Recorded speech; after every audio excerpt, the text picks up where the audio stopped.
एक बार की बात है। एक पहाड़ पर एक कुटिया थी और उस कुटिया पर एक गुरु और उसका शिष्य रहा करते थे। और उस गुरु को बहुत ही सिद्धियां प्राप्त थी और उनकी सिद्धि हर जगह प्रसिद्ध थी।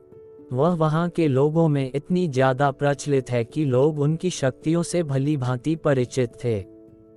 वह ध्यान में बहुत ही ज़्यादा लीन रहते थे। कई बार वह 2-3 दिनों तक ध्यान में बैठे रहते थे, पर वह कुछ खाते पीते भी नहीं थे। उनके ध्यान की शक्ति की खास बात यह थी कि वह ध्यान करते करते भविष्य देखने में सक्षम थे।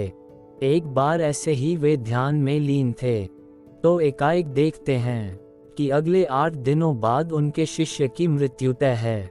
और यह भविष्य देखकर वह अत्यधिक व्यथित हो जाते हैं और परेशान होते हैं। उनका ध्यान एकाएक भंग हो जाता है और वह सारी बातों को सोचकर घबरा जाते हैं और वह सोच में डूब जाते हैं कि मेरे शिष्य के पास जीवन के केवल 8 ही दिन शेष हैं।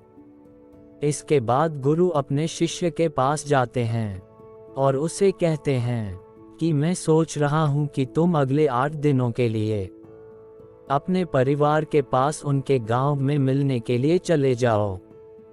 यह बातें सुनकर उनका शिष्य बहुत ज़्यादा खुश हो जाता है और वह अपने गुरु को कहता है कि गुरु जी, सच में मुझे भी बहुत दिनों से अपने परिवार वालों की याद आ रही थी। मैं भी सोच रहा था कि मैं भी अपने परिवार वालों के पास जाकर मिल लेता हूँ। और वह अपने गुरु से आज्ञा लेते हुए पहाड़ी से नीचे की ओर चलना शुरू कर देता है। लेकिन वह इस बात पर ध्यान नहीं देता है कि उसके गुरु की आंखों में आंसू आए हुए होते हैं। वह चलते चलते पहाड़ से जैसे ही नीचे एक समुंदर के पास पहुंचता है, तो देखता है कि एक रेत के टीले के पास चींटियों का घर था और उस घर से बहुत सारी चींटियां बाहर की तरफ आ रहे थे और बहुत सारी चींटियां अंदर की तरफ जा रहे थे। चींटियां आपस में बार बार टकराकर अपनी दिशा को खो देती थी और उसके बाद फिर से इधर उधर चलना शुरू कर देती थी। ये देखकर उस शीश को बहुत ज़्यादा आनंद आ रहा था, लेकिन वह देखता है कि समुद्र की लहरें बहुत तेजी से उफान खा रही थी और शिष्य को समझ आ जाता है कि कुछ ही पलों के अंदर यह सारा पानी चींटियों के घर में घुसकर उनका घर को तोड़ देगा और इसकी वजह से बहुत सारी चींटियों की जान चली जाएगी। वह अपनी समझदारी दिखाते हुए अपने ऊपर वाले वस्त्रों को खोलता है और उसके अंदर रेत भरकर एक तरह की 4 दीवारी उस चींटियों के घर के ऊपर बना देता है। 4 दीवारी इस तरह से बनाता है कि समुद्र से आने वाला पानी उनके घर तक ना पहुंच सके।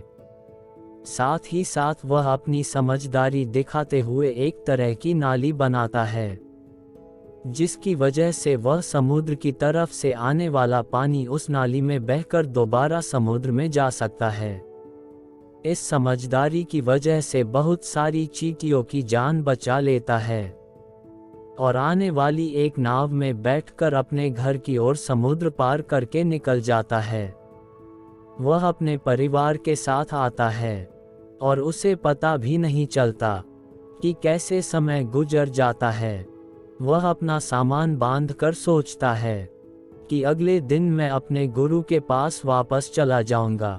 अगले ही दिन में सुबह सुबह वह अपने गुरु के पास जाने के लिए निकल जाता है। वहाँ उसके गुरु कुटिया में बहुत ही ज़्यादा दुखी होते हैं। उनको लगता है कि उनके शिष्य के 8 दिन पूरे हो गए। अब तक तो मेरा शिष्य इस दुनिया को छोड़कर जा चुका होगा। वह गुरु उसके दुख में होते हैं कि वह देखते हैं कि कोई मनुष्य उनकी कुटिया की ओर आ रहा है। वह जब ढंग से देखते हैं तो उनको पता चलता है कि यह तो उन्हीं का शिष्य है जो उनकी ओर चला आ रहा है।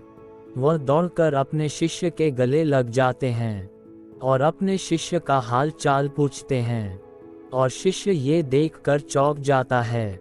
गुरु को समझ नहीं आता है कि कैसे उनका देखा हुआ भविष्य गलत हो गया। वह अपने शिष्य से पूछते हैं कि बेटा तुमने इन 8 दिनों में क्या क्या किया।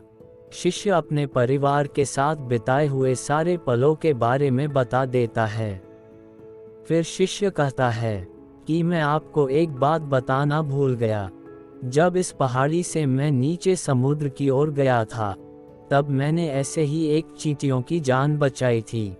उसके बाद गुरु समझ जाते हैं कि उसके कर्मों की वजह से ही वह शिष्य बच पाया था। और गुरु कहते हैं कि कर्म जरूर लौट कर आते हैं। तो साथियों, इस कहानी से हमें ये सीख मिलती है, जीवन में हमेशा ऐसे कर्म करो जो कि कभी लौट कर भी आए तो आपका भला ही करें। हमारे कर्म हमेशा लौट कर वापस जरूर आते हैं। तो हमेशा ध्यान रखें, किसी का भी बुरा ना सोचें, ना ही किसी का बुरा करे, सबका भला सोचे।